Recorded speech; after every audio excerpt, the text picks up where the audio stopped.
2006 Cummins. Not sure if it's a valve latch issue, ejector, but definitely a little ticking noise here. Got about 155,000 miles on it. Put in the Hyperlube, the fuel injection cleaner. All standard little things. Did the oil cap blow-by test. Do have some oil blow-by. Kind of had it for a little while. Not too much of a noticeable drop in power, but lately it does seem like it's lagging a little bit. Hear the noise again.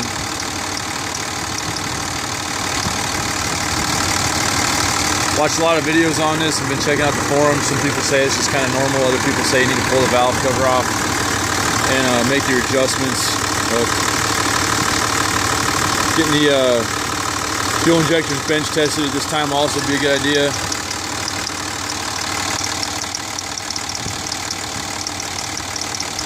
It's kind of hard to hear over the rest of the Cummins.